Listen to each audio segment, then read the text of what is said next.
BJP के लोग जय श्री राम करते हैं, मगर कभी जय श्री राम और हे राम क्यों नहीं करते। जिसको बहुत बेसिक समझ भी हिंदू धर्म की, सनातन धर्म की, सनातन संस्कृति की नहीं है, वही इस तरह की बात कर सकता है। जय सिया राम और जय श्री राम दोनों में कोई फर्क नहीं है। श्री जो लगाया जाता है वो देवी स्वरूप के लिए, और श्री राम जब हम बोलते हैं तो इसका मतलब सीता और राम बोल रहे हैं। तो ये राहुल गांधी की समझ से परे है। तो उनको लगता है जय श्री राम, उन्होंने मान लिया है कि ये बीजेपी ने नारा लगाया, ये बीजेपी ने ये उद्घोष किया, इसलिए ये गलत ही होगा, इसलिए इसका विरोध ही होना चाहिए। तो उन्होंने कहा जय श्री राम नहीं, जय सिया राम। और बीजेपी क्यों नहीं लगाती है? सवाल यह है कि बीजेपी जो नारा लगा रही है उससे आपको समस्या क्या है, उसमें गलत क्या है? ये देश तपस्वियों का है, ये देश पुजारियों का नहीं है, ये देश पुजारियों का नहीं है। रियलिटी इस देश की ये है। उन्होंने कहा कि ये देश पुजारियों का नहीं, तपस्वियों का है। तपस्वियों का देश है, इसमें कोई शक नहीं है, लेकिन पुजारी हैं जिन्होंने 1000 साल के आक्रमणकारियों से इस धर्म को बचाने का अपनी जान देकर प्रयास किया। ये भूल जाते हैं कि स्वामी विवेकानंद के जो गुरु थे श्री रामकृष्ण परमहंस, वो पुजारी ही थे।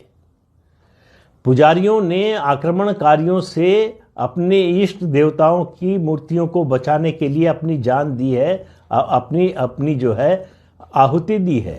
1327 की घटना का जिक्र कर रहा हूं। श्रीरंगम मंदिर में जब कीमती आभूषण और दूसरे हीरे जवाहरात नहीं मिले तो उलूग खान ने एक दिन में 1200 पुजारियों की हत्या की। 1200 पुजारियों की। और जब पुजारियों के खिलाफ बोलते हैं राहुल गांधी, तो उनको ये भी समझ नहीं, ये जानकारी नहीं है। और किस चीज की? भारत के संविधान की। भारत का संविधान कहता है कि पुजारी ही देवता का रक्षक है। जो इष्ट देवता वहां स्थापित है, जिनकी प्राण प्रतिष्ठा की गई है मूर्ति में, उनका रक्षक, उनका गार्जियन, लीगल गार्जियन वो पुजारी ही होता है। तो पुजारी के खिलाफ बोलकर आप हिंदू धर्म के रक्षक बनने की कोशिश करें, अपने को हिंदू बताने की कोशिश करें, तो और तपस्वी और पुजारी को एक दूसरे के आमने सामने खड़ा करने की कोशिश करें कि तपस्वी अच्छा होता है, पुजारी बुरा होता है। ये इस तरह का तर्क, इस तरह की बात वही कर सकता है जिसको हिंदू धर्म की कोई समझ ना हो। पांडवों ने डिमोनेटाइजेशन किया क्या? नोटबंदी की थी क्या? गलत जीएसटी लागू की थी क्या? कभी करते? कभी नहीं करते। क्यों नहीं करते? क्योंकि वो तपस्वी थे और वो जानते थे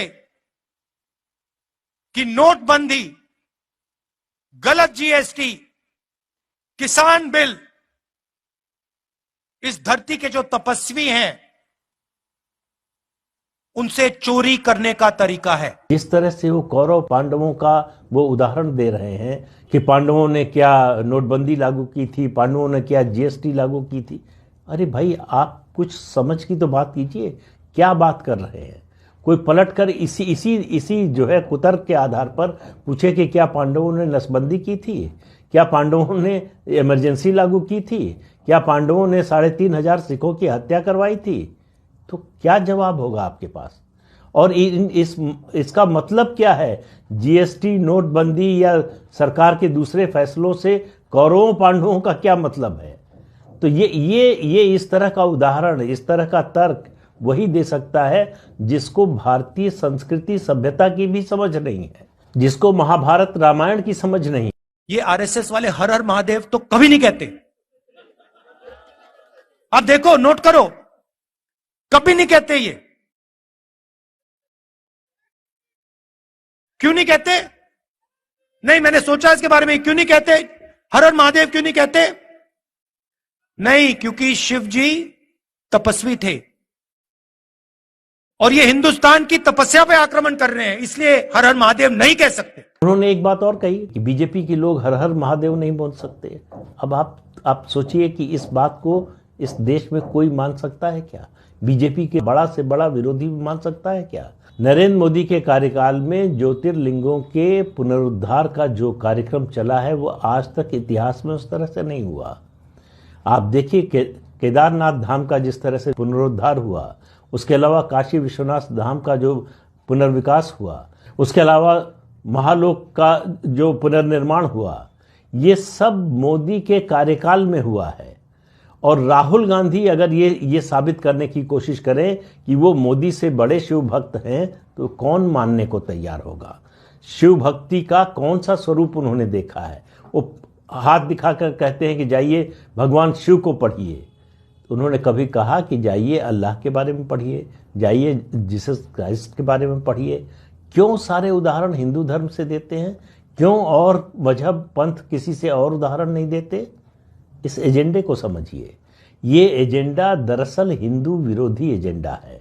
ये वही माइंडसेट है जो अंग्रेजों का था, जो मुगलों का था, जो मुस्लिम शासकों का था कि हमला वहां करो जहां सबसे ज्यादा चोट पहुंचे, यानी पुजारी पर, मंदिर पर, उस पर हमला करो। मैं पप्पू हूँ, हमने टोटी चोरी कर ली, हम गधे।